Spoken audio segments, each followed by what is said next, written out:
C'est quoi cette émotion? Pourquoi il a fait ça, lui? Et l'écologie alors? J'ai pas compris. Mais ça se passe comment? Pensée lycéenne. Bonjour à tous et à toutes et bienvenue dans Pensée lycéenne pour cette 10e émission. Bonne écoute sur Delta FM 90.2. Bonjour à tous. Salut tout le monde. Aujourd'hui, encore une émission un peu spéciale car nous avons encore une invitée. Bonjour Léane. Salut. Donc, je tiens à préciser aussi que Léane m'a remplacée aujourd'hui pour la technique. Donc merci beaucoup Léane, je suis enfin dans le studio avec toi Lia. Ah ouais, non mais parce que je suis invitée mais en plus de ça on me fait bosser quoi. Enfin, ouais, c'est ça, t'es le larbin de service. Super, bah merci, ça me fait plaisir. Nickel. Bon, alors quelles sont les chroniques que vous allez faire aujourd'hui les filles? Alors moi je vais vous parler de Divergente. Et moi je vais vous faire un blind test film et série. Trop bien, je suis sûre que je vais tout déchirer. Alors, moi je vais vous parler de contes et de légendes bien de chez nous, les contes et légendes du Poitou. Alors, aujourd'hui, c'est moi qui commence. Donc, hier, au moment où j'ai écrit ma chronique, enfin plutôt au moment où je cherchais désespérément une idée de chronique et où j'étais prête à vous faire une chronique sur les chaussettes, je me suis rendu compte d'un truc horrible. Je ne vous ai jamais parlé de bouquins. Et c'est une catastrophe, vu ma passion pour eux. Donc je vais remédier à ça en vous parlant de ma série de livres préférée, Divergente. Elle est constituée de 4 tomes, dont un qu'on pourrait qualifier de hors-série, mais qui est vachement cool quand même.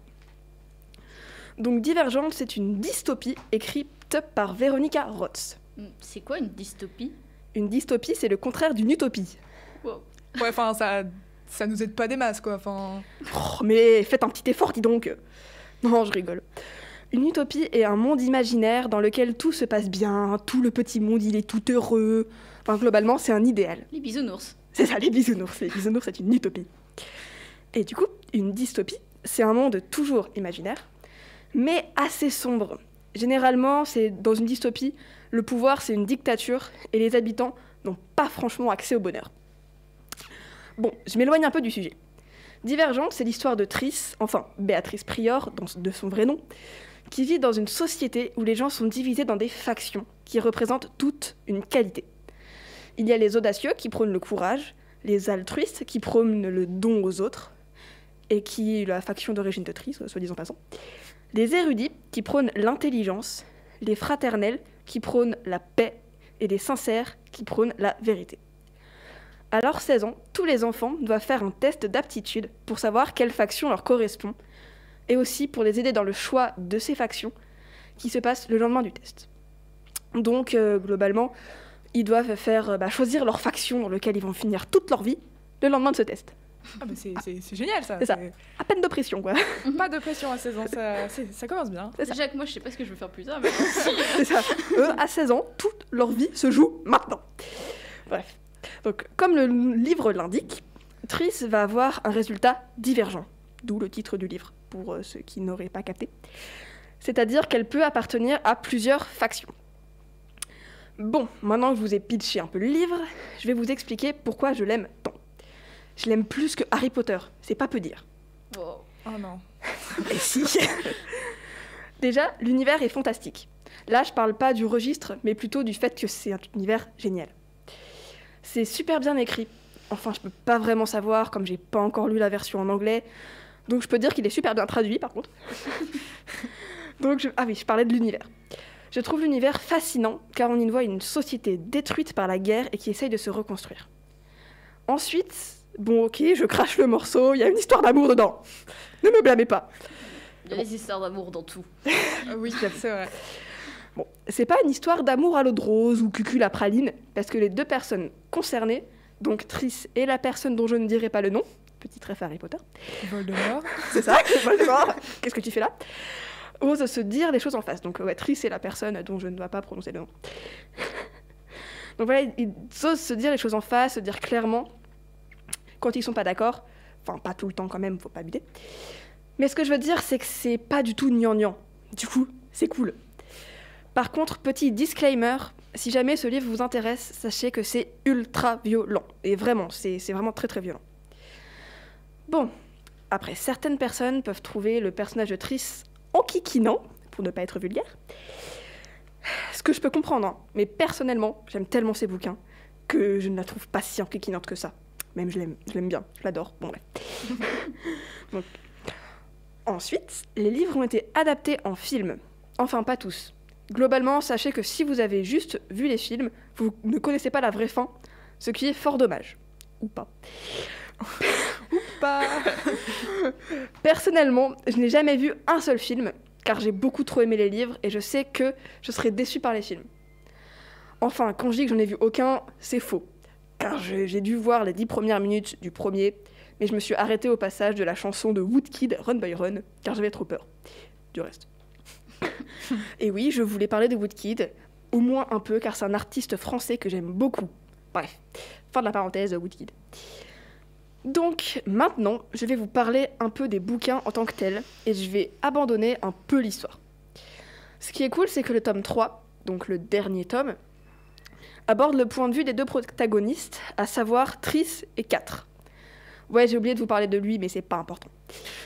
C'est quand même un protagoniste, hein. Attention. Chut.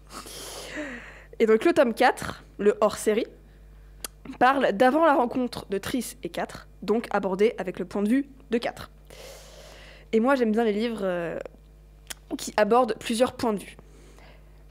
Bref, tout ça pour dire que Divergente, c'est trop bien, qu'il faut peut-être que je me mette à lire le tome 1 que j'ai acheté en anglais et qui traîne dans mon étagère depuis l'année dernière, et que j'aime aussi tellement cette série et cette autrice que j'ai acheté une des séries de l'autrice qui s'appelle Marquer les ombres et qui est tout aussi géniale, mais un peu moins car rien ne peut dépasser Divergente. En tout cas, ça se voit que tu es totalement... tu as un point de vue assez... comment dire, honnête. Oui, j'ai perdu le mot.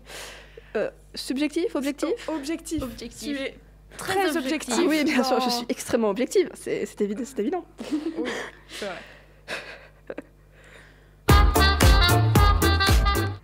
Bon bah du coup, merci beaucoup Claire pour ta chronique qui, j'en suis sûre, nous a tous donné envie de lire ces livres. Oui. Bon, après, il n'y a plus qu'à trouver le temps. Donc maintenant, je vous propose de passer à la pause musicale avec Marcia Baila des Rita Mitsuko.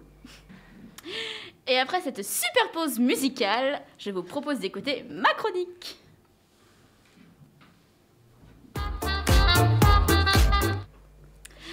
Alors, comme j'ai dit tout à l'heure, aujourd'hui, je vais vous parler de 3 mythes et légendes bien de chez nous.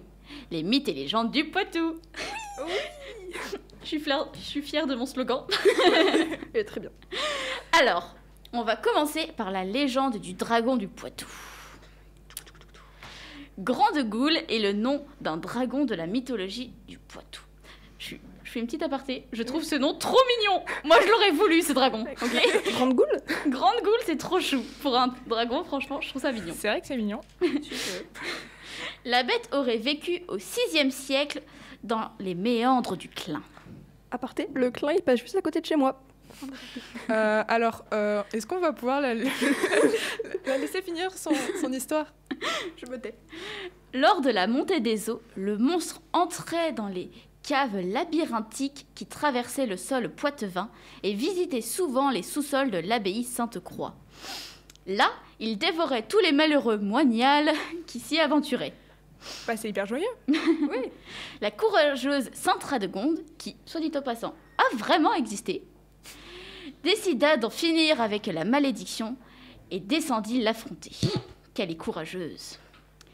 Elle ne se démonta pas face au corps couvert d'écailles, à la queue en pince de scorpion et aux pattes griffues, et aux cris effrayants poussés par la bête. Un lancer de Pambelli et hop, on n'en parle plus. Alors j'aimerais bien que mes problèmes se règlent aussi vite que ça, franchement. C'est vachement plus pratique. Tu le veux toujours, le dragon, après cette description horrifique que tu viens de nous faire? Oui, il est trop chou. Aujourd'hui encore, une sculpture représentant la Grande Goule est exposée au musée Sainte-Croix. Le stade Poitevin l'a choisi comme emblème. La confrérie qui promeut le broyé du Poitou a adopté son nom, tout comme une discothèque mythique du centre-ville de Poitiers. Grande Goule est toujours dans nos mémoires. Toujours. Vive Grande Goule. Alors, la deuxième est Une mule qui fait des étincelles.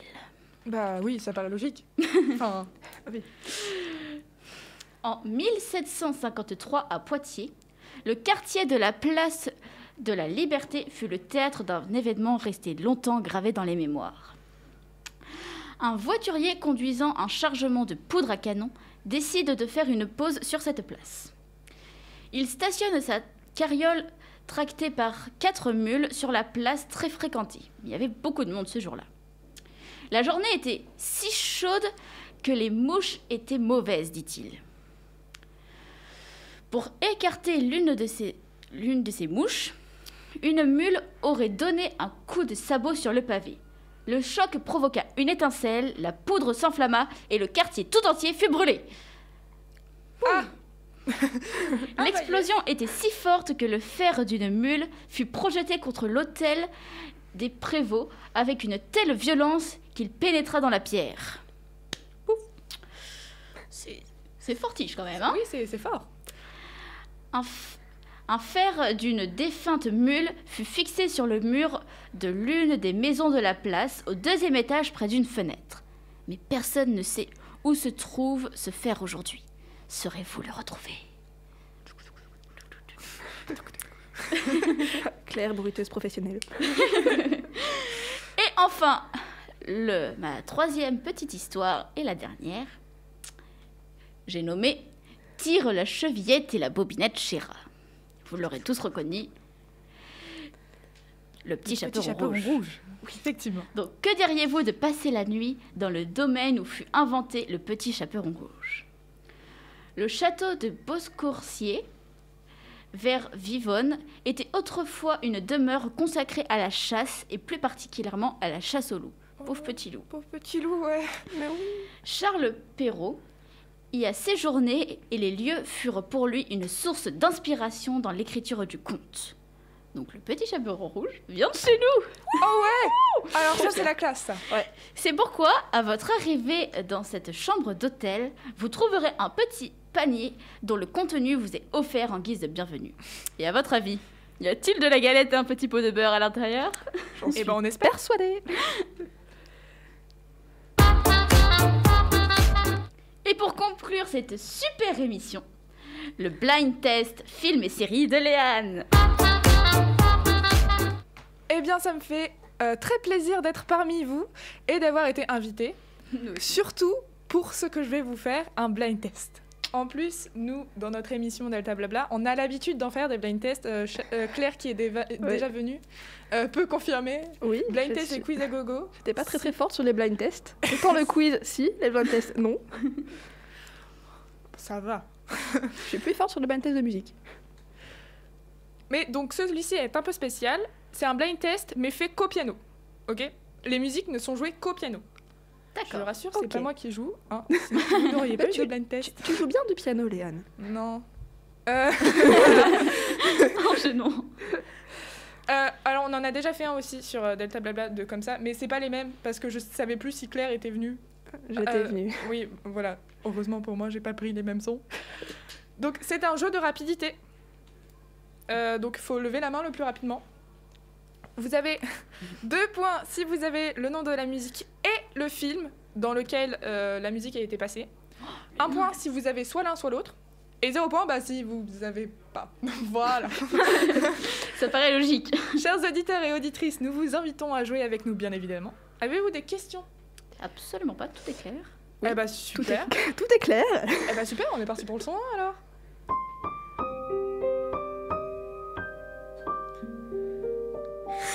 Quelle rapidité, Claire.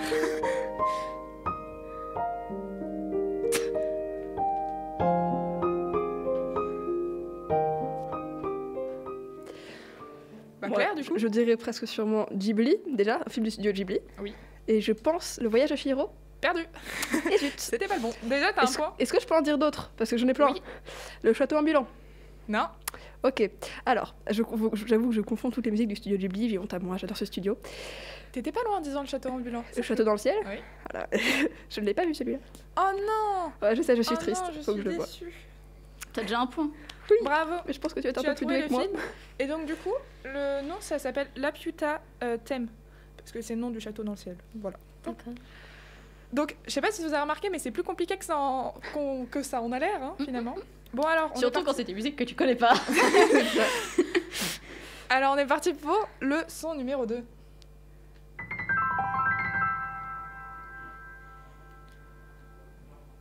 Petit indice, c'est une série.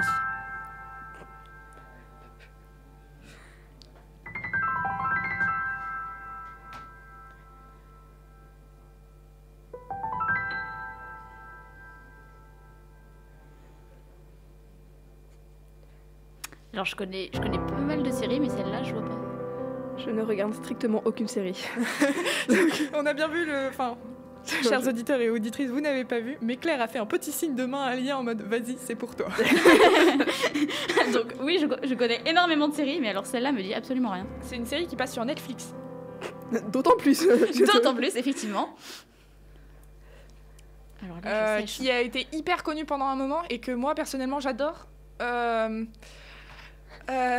Qui était quasiment en même temps que Riverdale. Des séries au pif. Donc, Stranger c'est pas Things. Riverdale. Bah c'est ça.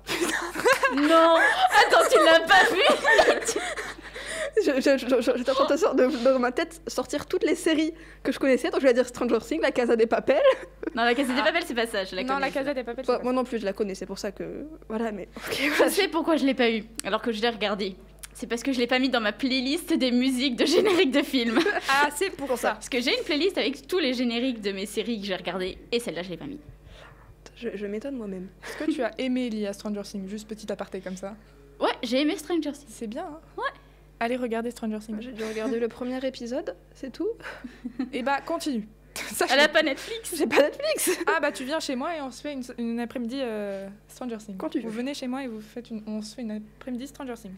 Bon, trêve de bavardage, on est parti pour le son numéro 3. C'est celui-là, vous vous trompez. Oh oui, mais c'était un enfant du soleil, tu vois qu'on l'a comme ciel. J'ai les paroles aussi. Ce que vous savez pas, c'est que juste avant l'émission, on l'a chanté avec Lia. Mais sachez que vraiment, genre, C'est toute mon enfance. c'est mon dessin animé préféré. Pareil. Vraiment, j'ai été... ma mère avait la collection avec tous les CD dedans. Je passais ma vie à les regarder. Vraiment, j'adore. J'adore. Et moi, Mais c'est trop. j'ai re-regardé la saison 1 pendant les dernières vacances, je crois. C'était mais excellent. Mais c'est parce que c'est les Mystérieuses Cités d'Or, genre, juste, elle est incroyable cette série. Cette série du coup, si vous ne l'avez pas vue, allez la voir. Il y a je balance comme ça, mais il y a les épisodes disponibles sur YouTube. Tous les épisodes. Puis ce qui est vachement bien, c'est qu'à la fin, tu apprends des choses vraiment sur la culture ou sur l'histoire du pays où ils sont. C'est hyper instructif. Et du coup, je reviens aussi, c'est disponible sur YouTube et sur France TV. Oui, et sur T'es fou aussi. Sur T'es fou. Bon, allez, son 4. C'est numéro 4, on est parti. Ça me dit quelque chose. Alors, si vous l'avez pas, franchement, je suis déçue.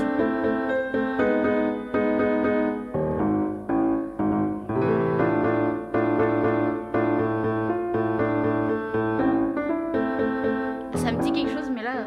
Alors, non. J'ai un truc au pif. Attends, c'est série et film. Série et film. Ça peut pas être jeu vidéo. Non, c'est pas jeu vidéo. Ok.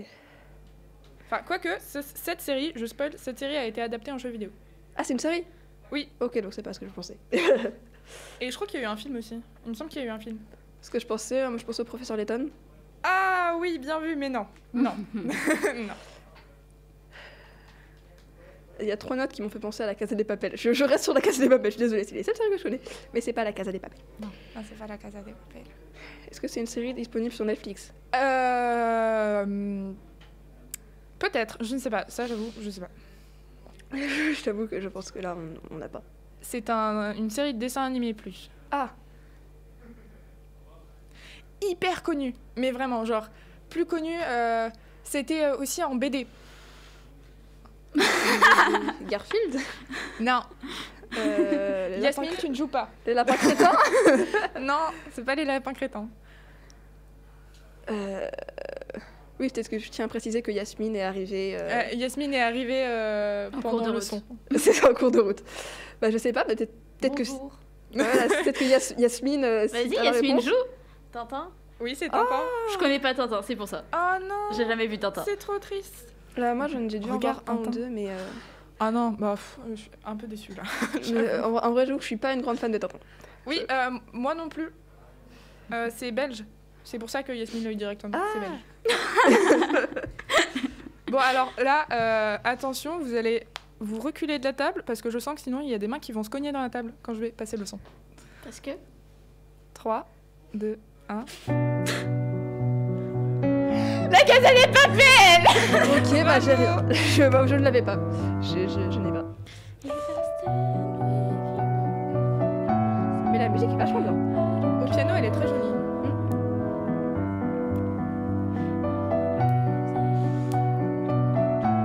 J'ai même les paroles dans ma tête qui arrivent là. Et bah mon petit blind test est fini. Et je crois qu'il y a égalité, non? Non, il n'y a pas égalité. Bah non, du coup c'est sur 5. Bah si, c'est égalité parce qu'on n'a pas eu Tintin. Ouais. Oui, vous avez pas eu Tintin. Donc ouais, égalité. 2 premières, 2 dernières. C'est un serrage de main qui est en cours. Ah, du coup, bravo Yasmine. Bravo Oui, Yasmine aussi. pour Tintin. Oui. On peut l'applaudir. Oh le coup. Allez, c'est bien.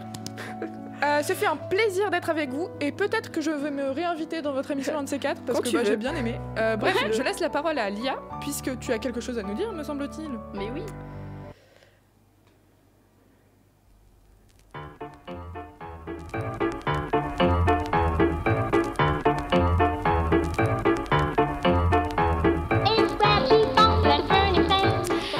Notre émission est déjà finie, et oui, malheureusement.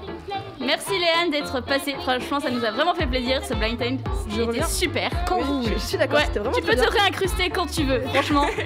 Et avec Claire, on vous dit à la semaine prochaine pour une nouvelle émission. Salut. C'est quoi cette émission? Pourquoi il a fait ça lui? Et l'écologie alors? Mais ça se passe comment? J'ai pas compris. Pensée lycéenne.